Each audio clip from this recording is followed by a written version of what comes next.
नमस्ते। और जो नए आए नमस्ते। हैं उनका स्वागत है। हम 3 बार ओम का उच्चारण करके फिर गायत्री मंत्र का शुरू करेंगे,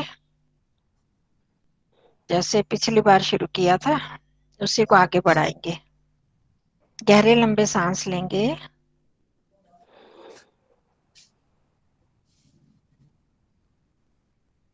सांसों को अनुभव करते हुए फिर गहरा सांस लेंगे और ओम का उच्चारण करते हुए ओम की ध्वनि को ही सुनेंगे। अपनी ही ध्वनि को सुनना है और भावना रखनी है, ये ओम परमात्मा का निज नाम है, सर्व प्रमुख नाम है, जिसमें सभी उसके सभी गुण सभी विशेषताएं समा जाती हैं।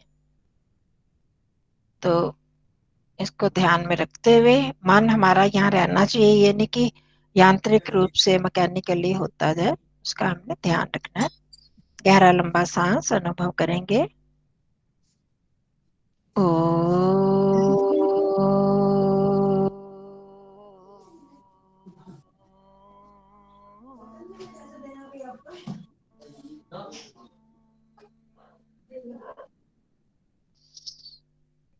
ओ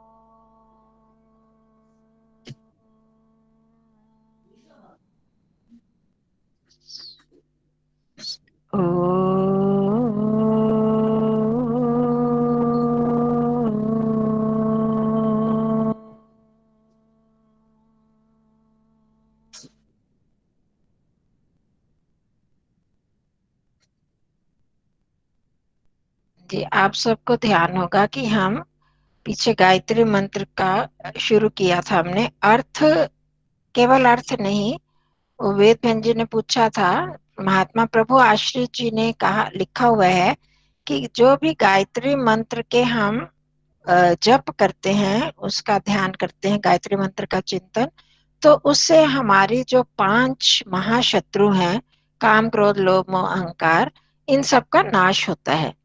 तो इनका प्रश्न था कि वो कैसे नाश होता है। ये तो सीधी सी बात है कि हम कोई भी सिर्फ शाब्दिक रूप से करते जाएंगे तो नाश नहीं हो सकता।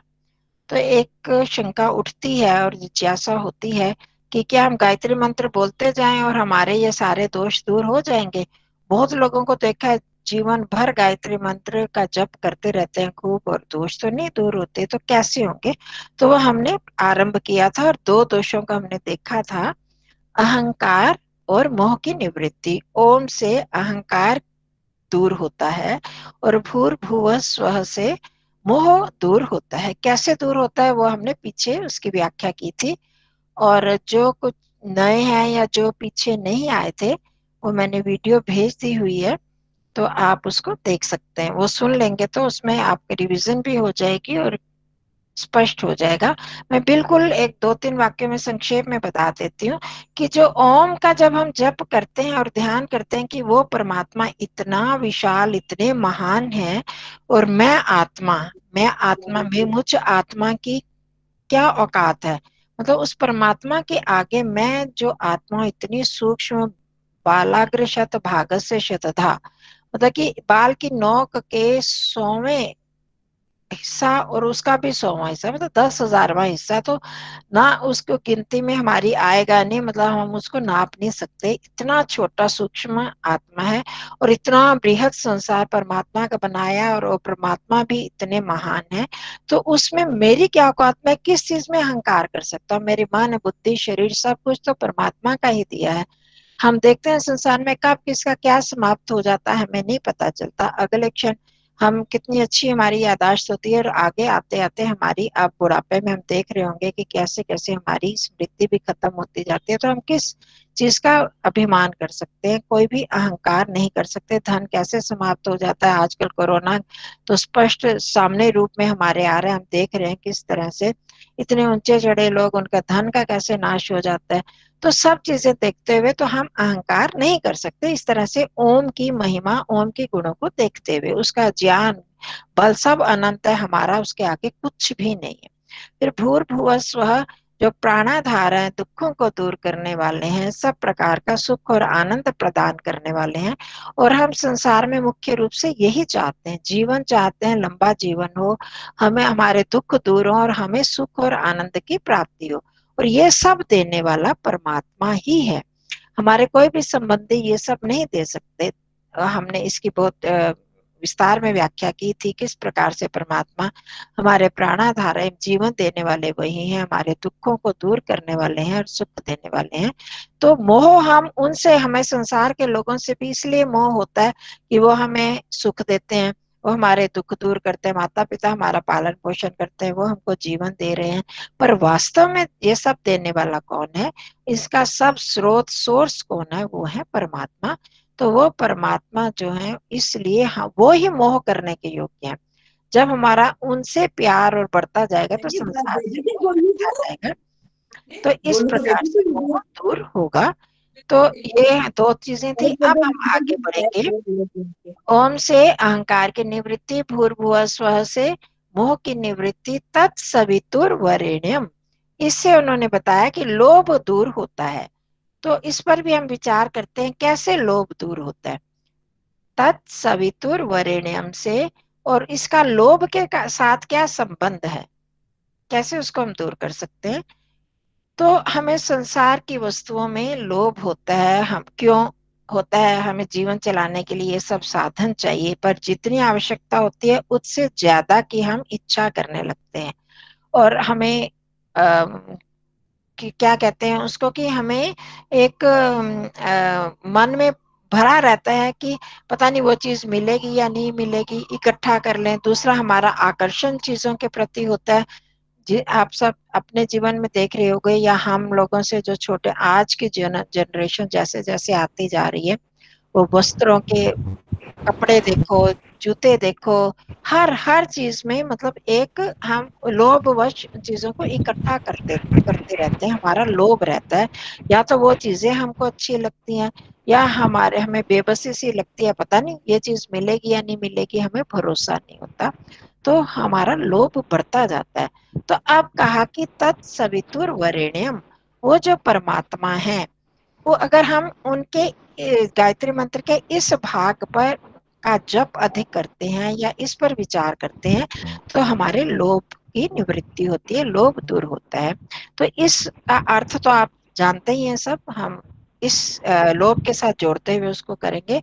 तत्, वह परमात्मा, कैसा परमात्मा, जो भूर्भुवः स्वः है, प्राणाधार है, दुखों को दूर करने वाले हैं और सुख देने वाले हैं, वो वह परमात्मा। तत् सवितुः, सवितु मतलब सारे संसार को, ब्रह्मांड को उत्पन्न करने वाले परमात्मा के, इसमें जो संस्कृत थोड़ी जानते हैं, षष्ठी विभक्ति आ जाती है उस परमात्मा का या के। तो वो परमात्मा कैसे, सारे संसार को उत्पन्न करने वाला है, ये हम सब जानते हैं। संसार की छोटी से लेकर बड़ी चीज की उत्पत्ति, जड़, जब हमने संध्या मंत्रों का भी किया था, तो चित्रम देवानाम उद्गादनिकम, सूर्य आत्मा जगतस्तस्थुषश्च, तो जड़ और चेतन सबका जो आत्मा रूप है। अब हम चेतन, जितने भी चेतन हैं, मुझ आत्मा को तो बनाने वाला परमात्मा नहीं है, ये हम जानते हैं त्रैतवाद वाले। और जो शायद कुछ लोग नहीं भी जानते होंगे, आत्मा का निर्माण परमात्मा नहीं करता, आत्मा सदा से है।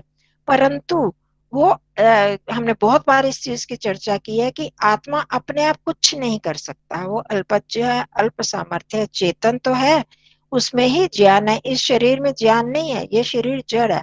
परंतु वो आत्मा अकेला नहीं कर सकता। अभी भी मेरे को कहीं जाने की इच्छा होती है, तो मेरे को इच्छा होती है, हम सब ध्यान कर रहे हैं, हमको पता है मैं कौन हूं, तो मुझको इच्छा होती है कि मैं कहीं जाऊं, बाहर जाऊं, बाजार से कुछ लाना है, तो मुझे आत्मा को इच्छा हुई। तो क्या आत्मा अपने आप जाकर ला सकता है? नहीं ना, आत्मा तो शरीर में ही है, वो तो बाहर निकल ही नहीं सकता आत्मा, वो इस शरीर के माध्यम से जाएगा। तो कहने का तात्पर्य ये, इस शरीर और आत्मा का जब मिलान होता है, संयोग होता है, तभी आत्मा कुछ काम कर सकता है। तो वो शरीर देने वाला कौन है, इन दोनों का संयोग करवाने वाला कौन है, वो परमात्मा ही है। तो इसी को तो हम जन्म कहते हैं ना। पैदा होना किसको, बनाना किसको कहते हैं? इन सब चीजों को बनाने वाला, सब चेतन शरीरों को बनाने वाला और आत्मा के साथ उनका संयोग करवाने वाला परमात्मा ही है। तो इसलिए वो जैसे ऐसे चेतन चीजों को बनाने वाला और जड़, सारे जड़ संसार को, प्रकृति को बनाने वाला कौन है? वो तो हम जानते ही हैं, वो भी परमात्मा ही है, जिन्होंने सूर्य, चंद्रमा, द्युलोक, पृथ्वी लोक, अंतरिक्ष लोक और अन्य लोक लोकांतरों को, समुद्र, नदियां, जल की व्यवस्था, ये सब करने वाले परमात्मा ही है। तो सारे ब्रह्मांड को उत्पन्न करने वाले और वरेण्यम, वरण करने योग्य, उस परमात्मा के वरण करने योग्य। वो वरण करना क्या होता है? बहुत सारी चीजें हमारे सामने पड़ी हैं और उनमें से हमें कहा है कि एक चीज को आपने चुनना है, सब नहीं ले सकते, इसमें से एक कुछ कोई भी ले सकते। तो हम कौन सी चुनते हैं? जो हमको बहुत अच्छी लगती है, आकर्षक लगती है, या जो गुणों को देखते हैं जो लाभकारी लगेगी, वो लेंगे ना। मतलब सब दृष्टि से देखते हैं, जो सबसे अच्छा, सबसे श्रेष्ठ होता है, उसका हम वर्ण करते हैं, उसको हम चुनते हैं। तो परमात्मा कैसे है? परमात्मा वरेण्यम, संसार की चीजें तो हमारे कुछ देर काम में आएंगी, ठीक है, हमारे साधन के रूप में है, और परंतु जो परमात्मा है वो सबसे अधिक वरेण्य है, सबके द्वारा वर्ण करने योग्य है, जो उनमें गुणों की पराकाष्ठा है। मतलब कि सबसे अधिक गुण परमात्मा में, अनंत गुण पाए जाते हैं। परमात्मा की बल अनंत, शक्ति अनंत, सौंदर्य अनंत, परमात्मा की सरलता अनंत, अनंत। तो हर चीज में देखते हैं तो परमात्मा जो है अनंत है। तो सब में ऐश्वर्य को देखें तो परमात्मा का ही सारा ऐश्वर्य है। तो इसलिए वो वर्ण करने योग्य है। जब उस परमात्मा को मैं वर लेता हूँ, अब लड़की लड़के को वरती है या लड़का लड़की को वरता है, तो क्या वो उसका अपना हो जाता है ना? उनका एक दूसरे पर अधिकार हो जाता है। तो जब मैं परमात्मा को वर लूंगा, वर लूंगी, परमात्मा को ही अपना बना लूंगी, जो सारे संसार का ऐश्वर्यों का स्वामी है, जो परमात्मा को अपना पिता बना लेगा, उसको मैं उसका बेटा बन जाऊंगा, उसकी संतान बन जाऊंगा, तो मेरा भी उसकी चीजों पर अधिकार हो गया। तो परमात्मा जो है वो मेरी, मैं उसके प्रति समर्पित हो गई। परमात्मा आप ही वर्ण करने योग्य, मेरे लिए तो संसार की चीजें नहीं चाहिए। आपने कथा सुनी होगी, एक राजा था, राजा गया हुआ था कहीं बाहर गया, बहुत सारी चीजें लाई, उसने सबको बुलाया, घर में किसको क्या क्या चीज चाहिए, उसकी और रानियां थी, तीन तीन थी या चार थी जो भी। तो उसने उनको बुलाया, क्या चीज चाहिए, क्या चीज है, किसने ये मांग लिया, ये मांग लिया, ये मांग लिया। एक जो रानी थी उसने कहा कि मुझे सिर्फ आप चाहिए, मुझे और कोई नहीं चाहिए, मुझे और कुछ नहीं चाहिए। जब वो राजा की हो गई तो अब राजा का सारा साम्राज्य उसका हो गया ना। अब तो उसको एक एक चीज तो नहीं लेनी पड़ेगी, जिसने एक हार ले लिया तो उसको सिर्फ वही मिलेगा, जिसने कुछ एक राज्य ले लिया उसको वही मिलेगा। पर जो राजा का हो गया उसको तो राजा का सब कुछ मिल जाएगा। तो इसी तरह जब हम उस परमात्मा को वर लेते हैं, तो फिर मेरे को लोभ करने की क्या जरूरत है? परमात्मा का सारा ऐश्वर्य मेरा ही हो जाएगा। परमात्मा सविता, प्रेरणा देने, उत्पन्न करने वाले भी हैं और प्रेरणा देने वाले भी हैं। सविता प्रेरणा अर्थ भी होता है। तो वो परमात्मा मेरे को प्रेरणा देने वाले हैं। जब मैंने उसको वर लिया और परमात्मा को अपना बना लिया, तो परमात्मा भी तो देखेगा ये बच्चा, ये पूरी तरह मेरे प्रति समर्पित है, तो अब मैं इसकी आवश्यकताओं को पूर्ण करूं। जो भी सारा ऐश्वर्य जब भी होगा, मेरे को चिंता ही नहीं होगी, मेरा ऐश्वर्यशाली, इतना अमीर परमात्मा मेरा पिता है, तो फिर मेरे को चीजें इकट्ठी करने की क्या आवश्यकता है? मैं क्यों अपना मन खराब करूं? वो देखेंगे ना मेरे को। इसका तात्पर्य ये नहीं कि हम अपनी बिल्कुल मेहनत ना करें। अपना जितना हम कर, जो परमात्मा ने हमको आज्ञा दी, पिता पुत्र को आज्ञा देता है कि कमाओ, जाके कमाओ।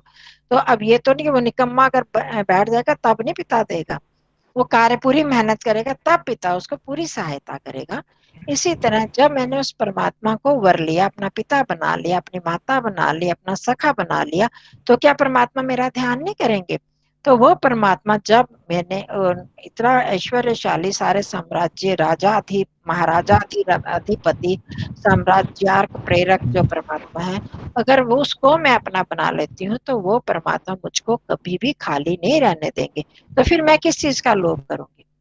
तो इस प्रकार से जब हम उस सविता देव, सब संसार को उत्पन्न करने वाले, सब पदार्थों को उत्पन्न करने वाले, सब समग्र ऐश्वर्यों के स्वामी, बलों के स्वामी परमात्मा मेरे साथ हैं, तो मुझे संसार की चीजों का लोभ स्वभावता ही खत्म हो जाएगा।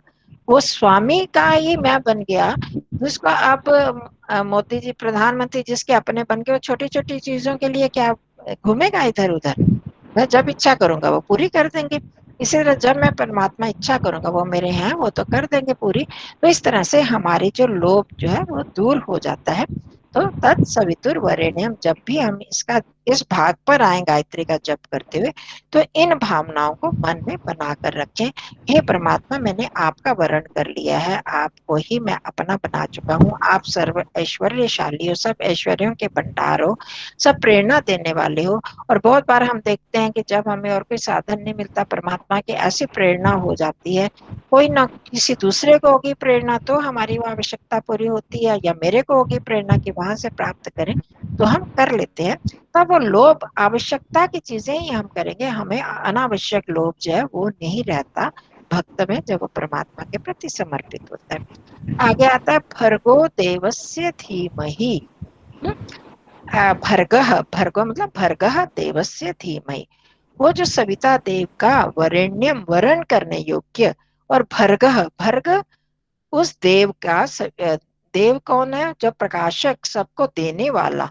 पर देव क्यों कहते हैं? किसी को भी देवता क्यों कहते हैं? जो हमको देता है, देने से देवता। और प्रकाशित, प्रकाशमान होने से स्वयं प्रकाशमान है और हमको भी प्रकाशित करता है, अर्थात ज्ञान प्रदान करता है।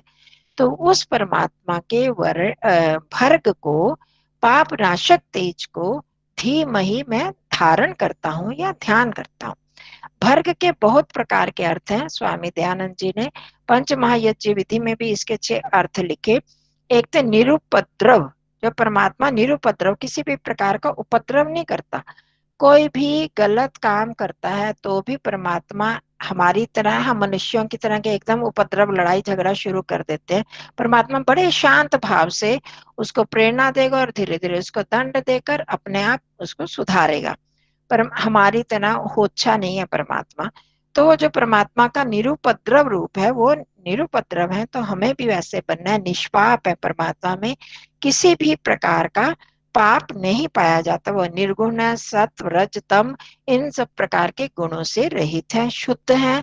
इसके निर्विकार में हमने किया था इसको कि परमात्मा पूरी तरह से पवित्र है, शुद्ध है, उनमें किसी भी प्रकार की अशुद्धि नहीं पाई जाती। सकल दोष रहित परमात्मा, जो किसी भी प्रकार के दोष से उनमें नहीं रहता है, हर दोषों से रहित है। और वो पक्व है, परमात्मा परिपक्व रूप है। वो मतलब जिसको मैच्योर इंग्लिश में बोलते हैं कि उनमें किसी भी प्रकार का अध पका रूप नहीं है, कि हम जैसे हम लोग होते हैं कि जिसको कहते हैं छोटा बच्चा, या बड़ों में भी जो हम कहते हैं इमेच्योर है, ये अपरिपक्व है, उसको समझ नहीं आती। जो इंसान सोच नहीं सकता कि क्या काम किस समय करना है, कैसा व्यवहार किस समय करना है, किसी ने कोई गलत व्यवहार किया तो उसको क्या प्रतिक्रिया करनी है, किस समय करनी है, तो हमें बालकपना होता है, अपरिपक्वता रहती है। परंतु परमात्मा जो है पूर्ण रूप से परिपक्व है। तो वो जो परिपक्व परमात्मा की अगर हम उपासना करते हैं, देखो एक सामान्य से दूसरी चीजों का उदाहरण लेते हैं। किसी भी पेड़ पर कोई फल लगा है, तो एक आम लगा कच्चा या सेब लगा, तो धीरे धीरे धीरे धीरे अपने आप पक जाता है ना, क्योंकि वो उसके साथ जुड़ा हुआ है। अगर पेड़ से अलग कर देते हैं तो नहीं पकता। अब वो उस एक अवस्था में तो थोड़ा पक जाता है, आजकल आर्टिफिशियल मसाले वगैरह डालते हैं, पर जो पेड़ में पकता, कैसे पकता है, उसकी डाली के साथ ही जुड़ा रहता है, तो परमात्मा की व्यवस्था से वो परिपक्व हो जाता है। तो इसी तरह जब हम परमात्मा के साथ जुड़ जाते हैं, तो एक साधक भी परिपक्व हो जाता है, उसमें ओछापन नहीं रहता। अब हमें गुस्सा क्यों आता है? जब हमारे में ओछापन होता है। दूसरे का हम दोष देखते हैं तो हम क्या करते हैं, एकदम उतावले हो जाते हैं कि उसमें ये दोष क्यों हुआ। जब वो परमात्मा के साथ लग कर, कि परमात्मा जो है तेज, उनका तेज जो है दोष विनाशक है, पाप विनाशक है, वे स्वयं दंड देकर उसके दोष को दूर करेंगे। वो परमात्मा के उसमें है, अधिकार में है, परमात्मा के उसके व्यवस्था में है, तो परमात्मा अपने आप उसको दंड दे के करेगा, तो कोई भी जो साधक या अच्छा व्यक्ति है वो एकदम क्रोध नहीं करता, उसमें परिपक्वता आ जाती है। एक तो परमात्मा के इस चीज को जानते हुए कि वो तेज, उनका जो तेज है, जो परमात्मा की अधिक अधिक समीपता में जाता है, उसका भक्त बनता जाता है, आप देखो उनके दोष धीरे धीरे दूर होते जाते हैं। और दूसरा जो है वो इतना परिपक्व हो जाता है परमात्मा की तरह ही कि उसमें ओछापन नहीं रहता, वो गुस्सा नहीं करेगा, उसमें वो समता का भाव रहता है। सम दुखे दुख सुखे समय समम कृत्वा, ताकि चाहे सुख हो चाहे दुख हो, कैसी भी स्थिति हो, उसमें इतना परिपक्व हो जाता है कि सम उसका भाव रहता है। वो एकदम ओछेपन से वो गुस्सा नहीं करेगा, उसका क्रोध धीरे धीरे शांत होता जाता है। तो जब हम भर्गो देवस्य धीमहि, बार बार धीमहि, उसको हमने धारण करना है, उसको अपने में ध्यान करना है परमात्मा के उन गुणों का।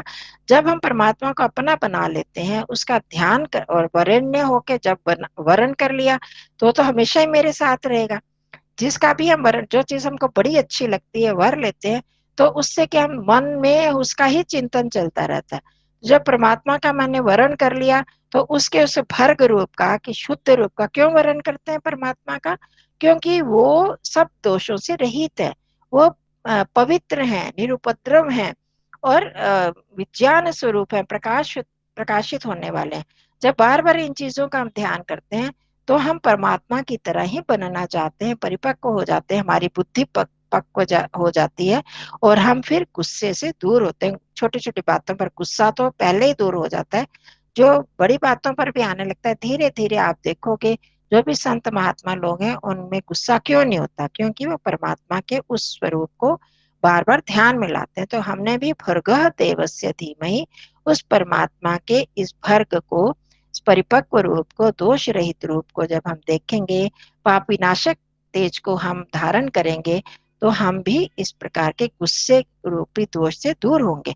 और दोषों में आप देखो कि बहुत सारे दोष इंसान में, इतनी अच्छाइयां होती है, पर क्रोध एक ऐसा दोष है जो ज्यादातर सब में पाया जाता है, बहुत मतलब अधिकता से पाया जाता है। तो जब हम दोषों को, परमात्मा को देख रहे हैं कि वो दोष रहित है, निरुपद्रव है, तो हमारे दोषों में भी हम बार बार यही प्रार्थना करेंगे, हमारे दोषों को दूर कीजिए। तो ये क्रोध भी अपने आप उससे दूर होता जाएगा, जब हम इस भर्ग तेज का ध्यान करेंगे, उसको धारण करेंगे। तो समय हो गया, तो बस थोड़ा सा वो रह गया, उसको हम अगली बार कर लेंगे, ध्यान के लिए बहुत कम समय फिर बचेगा।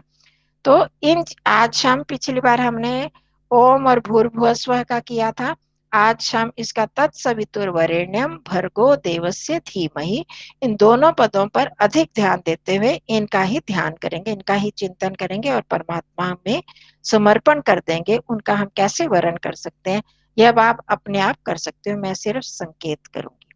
ठीक है जी, बाकी हम अगली बार फिर पूरे गायत्री मंत्र का थोड़ा सा बता के कर लें। तो हमारा मन तो बना हुआ है ध्यान के लिए, शारीरिक स्थिति भी बना लीजिए।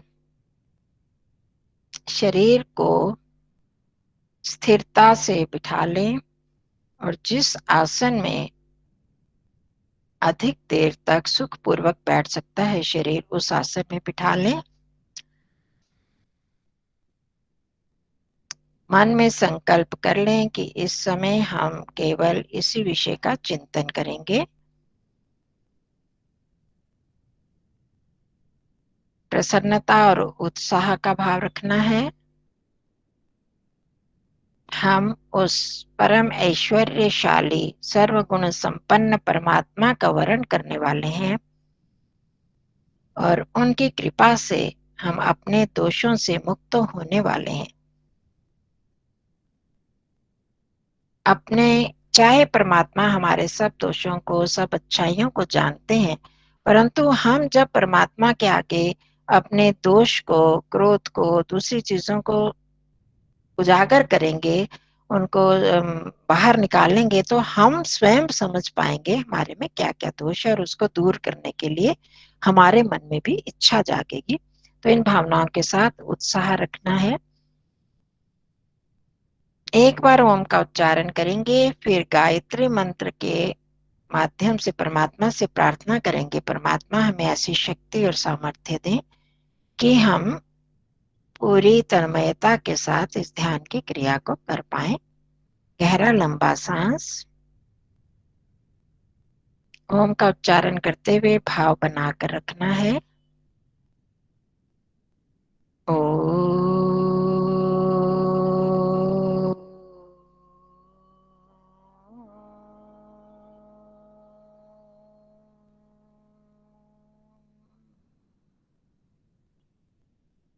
संकल्प को पक्का कर लें कि मन को हम कहीं और नहीं ले जाएंगे। गायत्री मंत्र भावों को बनाकर रखें।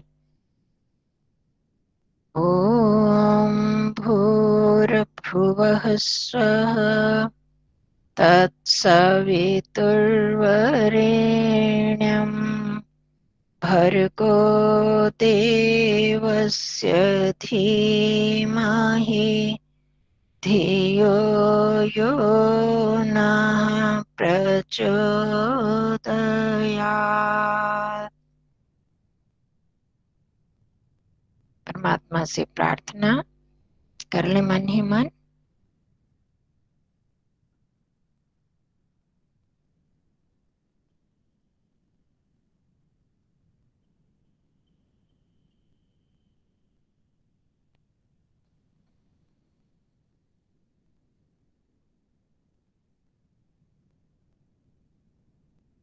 आसन हमारा स्थिर स्थिर है, मन भी शांत हो रहा है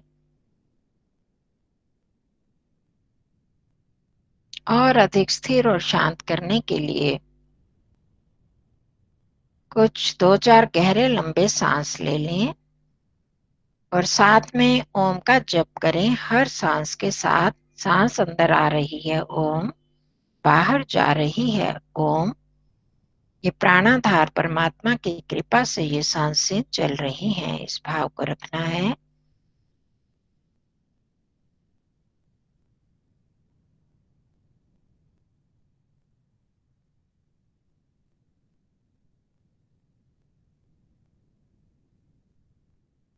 हमारा मन सिर्फ सांसों पर टिका रहे, इधर उधर कहीं नहीं जाना है।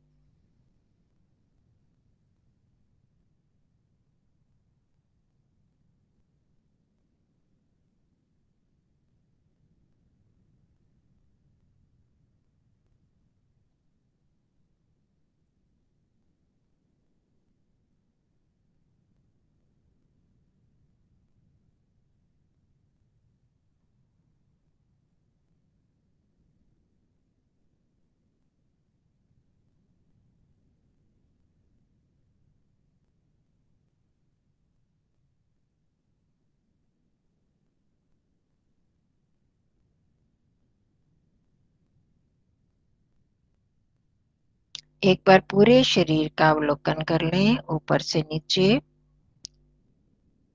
मैं और मेरे को अनुभव करना है।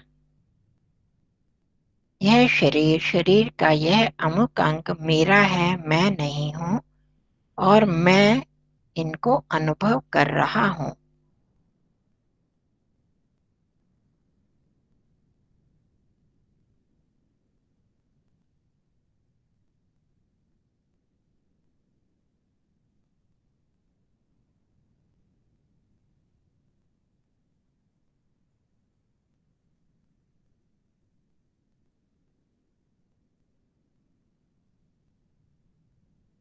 मैं को अर्थात अनुभव करने वाले को इस शरीर से अलग अनुभव करें।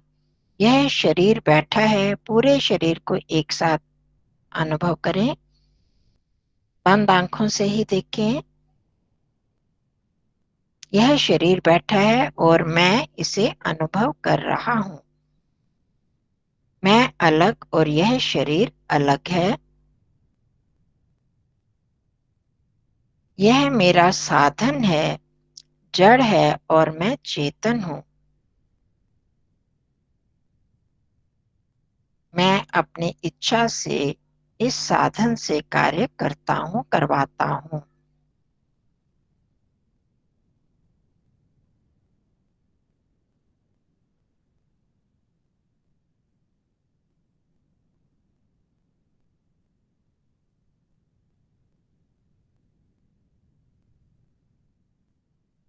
एक चेतन सत्ता हूँ जो कभी भी नष्ट नहीं होती, और यह शरीर नष्ट हो जाता है, इसमें विकार आते हैं, मुझ में कोई परिवर्तन नहीं होता।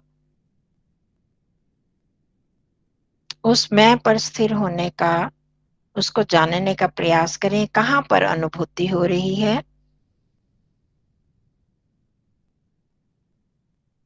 इस मेरा कोई रंग रूप शक्ल सूरत है क्या?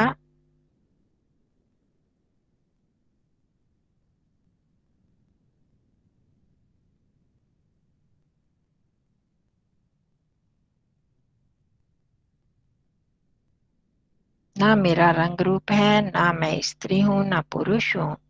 यह तो सब शरीर के ही गुण हैं।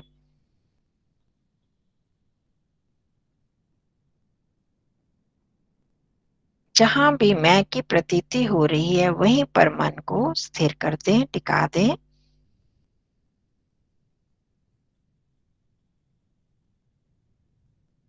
और जो कुछ भी ना जान पाए इस बारे में, जहां आपका मन करे, जहां आपका अभ्यास है, भ्रिकुटी में, नासाग्र में, मूर्धा में, जहां भी आप हृदय में, वहीं पर टिका दें मन को।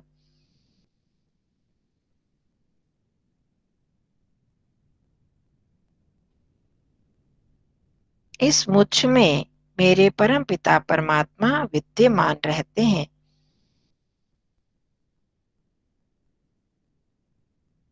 और अभी भी इस क्षण भी वे मेरे साथ हैं।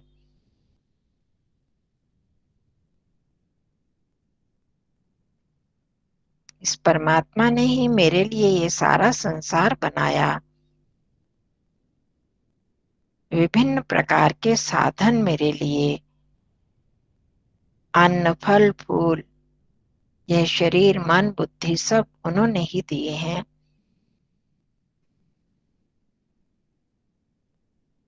वो जहाँ सारे संसार के कण कण में व्याप्त हैं, वही मुझ में भी व्यापक हैं। अपने पूरे शरीर में प्रभु की अनुभूति करें। वह परम सत्ता मेरे साथ, मेरे इस शरीर में, सिर से पैर तक की उंगलियों में, सब जगह है।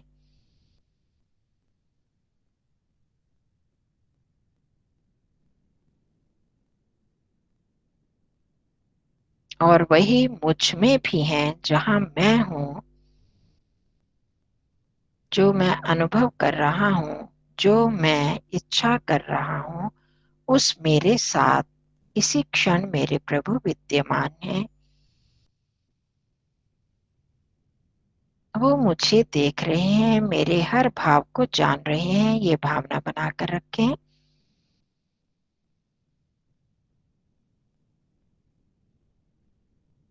मैं कोई भी दूसरा विचार करूंगा तो मेरे प्रभु जान लेंगे।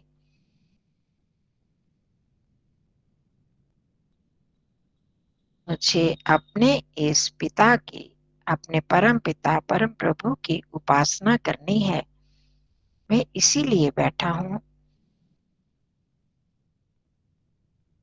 अपने साथ अनुभव करते हुए एक बार हम ओम का उच्चारण करेंगे, और फिर शांत होकर गायत्री मंत्र के इन्हीं पदों के द्वारा प्रभु की उपासना करेंगे। तत्सवितुर्वरेण्यम भर्गो देवस्य धीमहि। एक बार ओम का उच्चारण। ओ।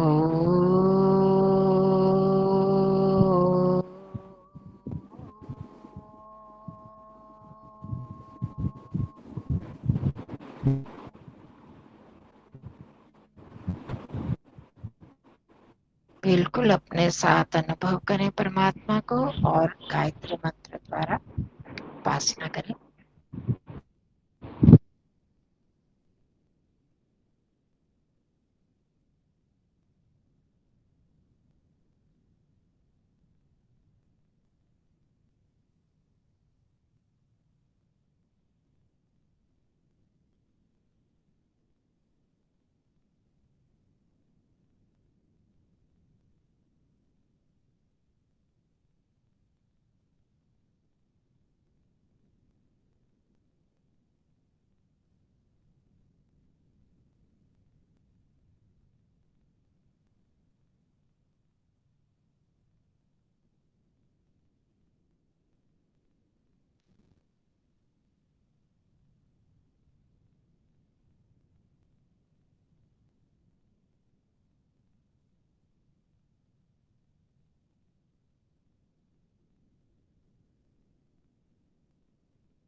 जागरूक रहें,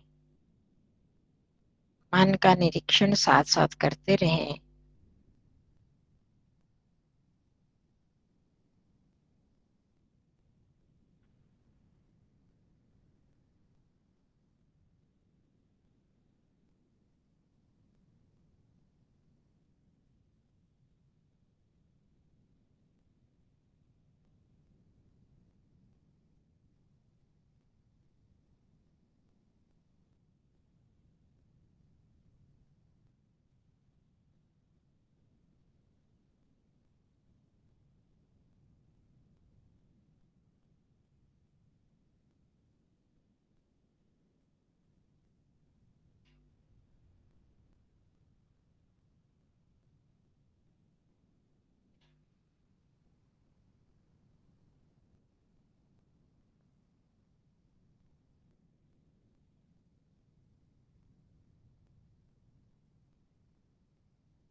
सावधान रहें।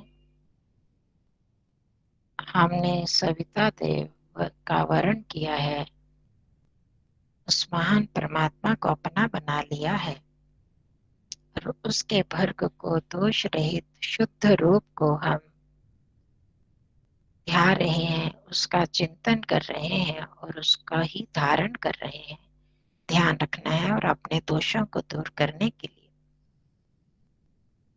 लोभ और क्रोध रूप दोष को निकालने के लिए उससे प्रार्थना कर रहे हैं।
वो परम ऐश्वर्यशाली सकल संसार के अधिपति मेरे अपने ही हैं। मैंने उन्हें वरण कर लिया है, उनको वर लिया है, तो मुझे क्या चिंता है।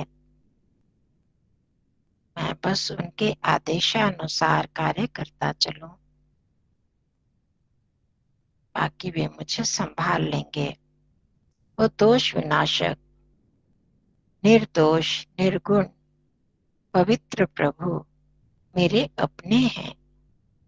तभी अपना बन पाऊंगा अगर मैं भी अपने दोषों को दूर करके निर्दोष हो जाऊंगा। मुख्य रूप से क्रोध रूप दोष को दूर करके मैं भी निरुपद्रव बन जाऊं।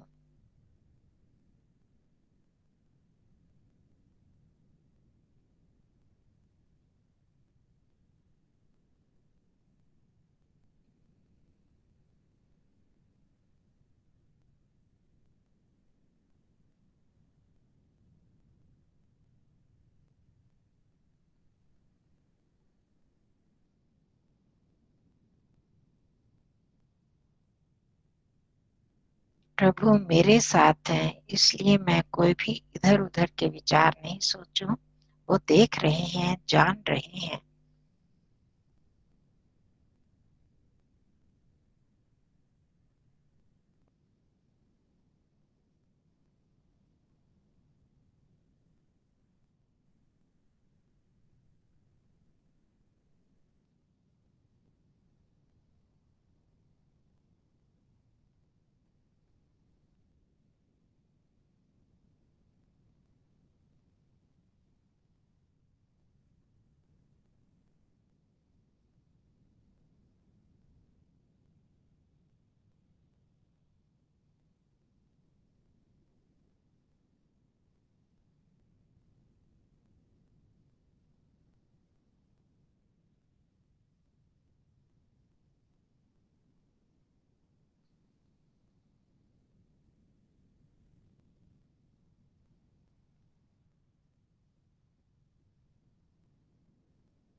वे महान प्रभु, हमारे प्राणाधार, दुख दूर करने वाले सुख स्वरूप, वरण करने योग्य प्रभु का मैंने वरण कर लिया है।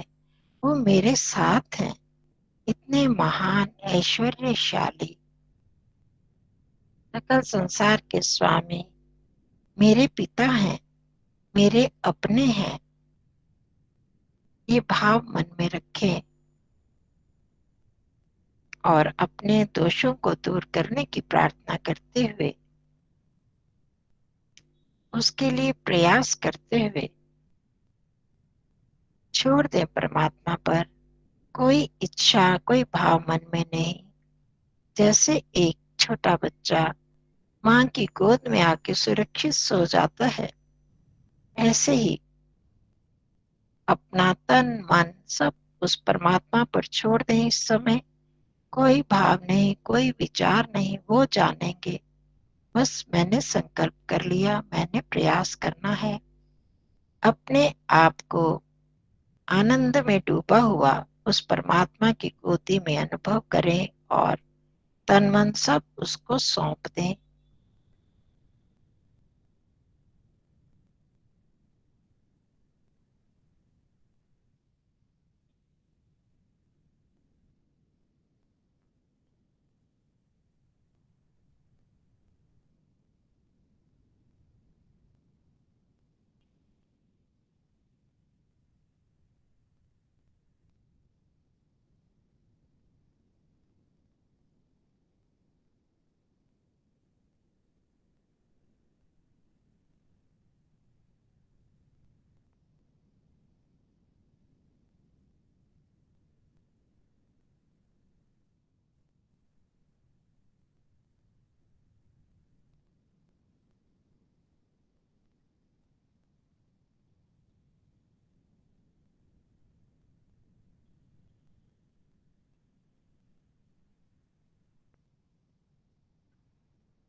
हे प्रभु, पाप का बंधन तोड़ चुकी हूँ, तुझ पे सब कुछ छोड़ चुकी हूँ।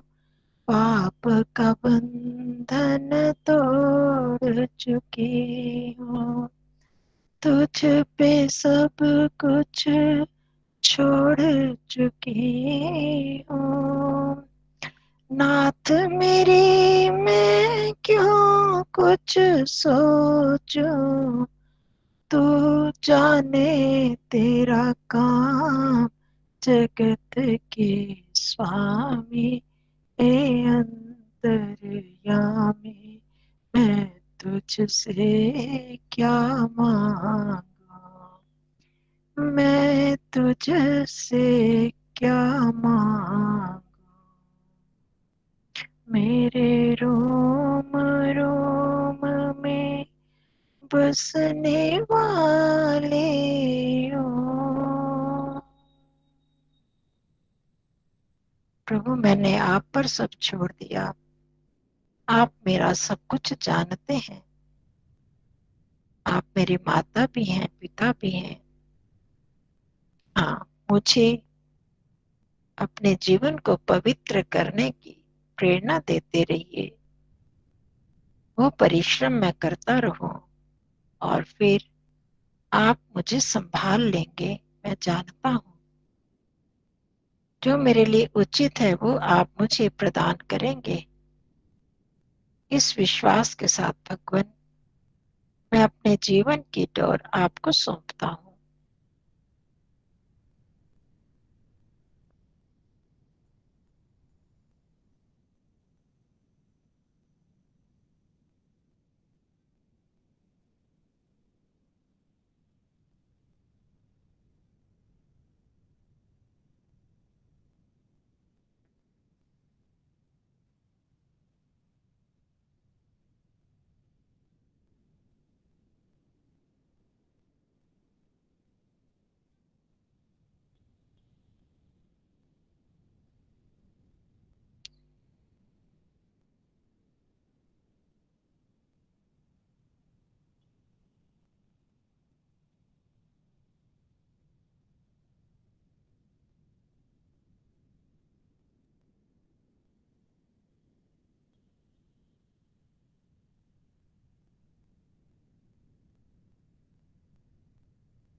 एक बार पूरे गायत्री मंत्र की अलग अलग पदों से भावनाओं के साथ ओम से अहंकार की भावना, भूर्भुवः स्वः से मोह की भावना, तत्सवितुर्वरेण्यम से लोभ और भर्गो देवस्य धीमहि से क्रोध की भावना को दूर करने की पुनः प्रार्थना करते हुए इन भावों को मन में बनाए रखें।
प्रभु, आपकी महानता के आगे मैं कुछ भी नहीं, तो मैं किस चीज का अहंकार करूं? जिसको मैं अपना मानता हूँ वो सब भी तो आपका ही दिया हुआ है। हे प्रभु, प्राणाधार, दुख विनाशक, सुख प्रदान करने वाले प्रभु, मैंने देख लिया संसार में जब कोई प्रिय से प्रिय भी बिछुड़ जाता है तब भी मेरा जीवन चलता रहता है, पर आपके बिना तो हम पल भी नहीं जी सकते। तो मैं आपके साथ अपना प्रेम क्यों ना जोड़ लूं? संसार के व्यर्थ के मोह को छोड़कर आपके साथ जुड़ जाऊं। सब ऐश्वर्यों के दाता, हे वरण करने योग्य परमात्मा, मैंने आपको अपना बना लिया है। जब आप सब ऐश्वर्यों के स्वामी हैं, इस ब्रह्मांड के स्वामी हैं, तो फिर मैं किस चीज का लोभ करूं? आपकी हर वस्तु मेरी ही तो है। जो मेरे लिए उचित होगा आप प्रदान कर देंगे। भर्गो देवस्य धीमहि, मैं आपके भर्ग का, पाप विनाशक तेज का, आपके परिपक्व रूप का, निरुपद्रव रूप का, शुद्ध स्वरूप का ध्यान करता हूँ। मैं भी शुद्ध बन जाऊं, परिपक्व बन जाऊं, जीवन में समता ला सकूं और क्रोध के रोग को, क्रोध के दोष को मैं दूर कर पाऊं। भगवान, मैं हृदय से आपसे ये प्रार्थना करता हूँ।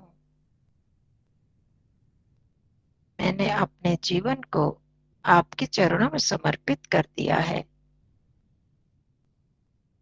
सचमुच मैं शब्दों से नहीं, आचरण से कर पाऊं।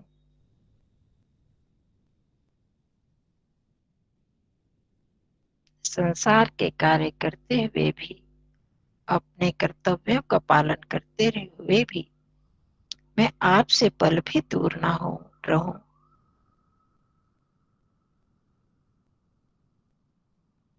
इन भावनाओं को मन में रखते हुए प्रभु को अपने समीप, अपने साथ अनुभव करते हुए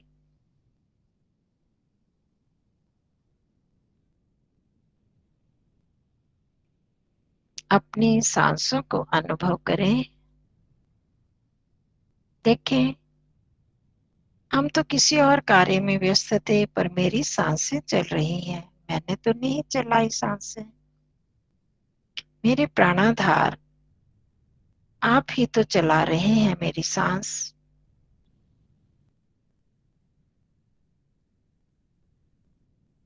मैं अनुभव करूं ना करूं, आप तो मेरा कार्य करते रहते हैं।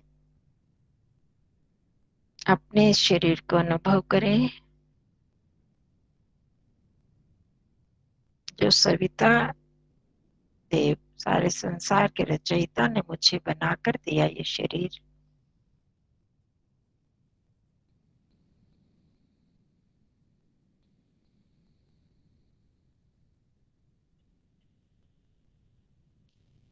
अपने हाथों के स्पर्श को अनुभव करें। जहाँ हाथ रखे हैं वहां स्पर्श हो रहा है, उसे अनुभव करें।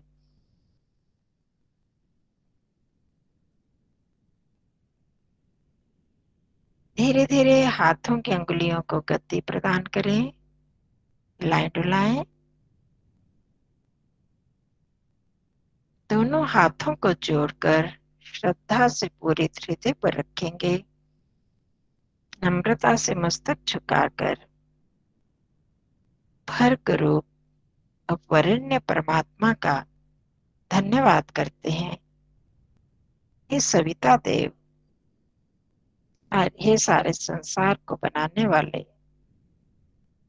हमें भी ये शरीर और मन आदि प्रदान करने वाले परमात्मा, हम आपका बारंबार धन्यवाद करते हैं। आपकी कृपा से ही हमें ऐसी प्रेरणा और ऐसा अवसर मिला है कि हम कुछ देर के लिए इस शुभ कार्य को करने के लिए बैठे हैं। भगवान, हम इस कार्य को अपने जीवन में आचरण में ला सके, सिर्फ शब्दों में ही सीमित ना रहे। ये आपकी कृपा से ही संभव है प्रभु। हम आपका पुनः धन्यवाद करते हैं। धन्यवाद करते हैं अपने गुरुजनों का और पूर्वज ऋषि मुनियों का, जिन्होंने हमें यह मार्ग दिखाया है। दोनों हाथों का घर्षण करेंगे और चेहरे और मस्तक पर लगाएंगे।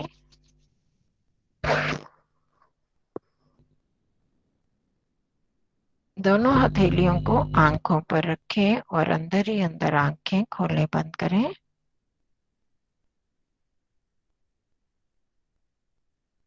और सामान्य हो जाए।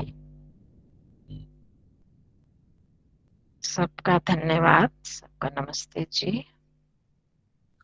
नमस्ते बहन आज बहुत बहुत धन्यवाद नमस्ते गुप्ता बहन जी। सबको नमस्ते जी। नमस्ते शशि जी, शारदा शशि।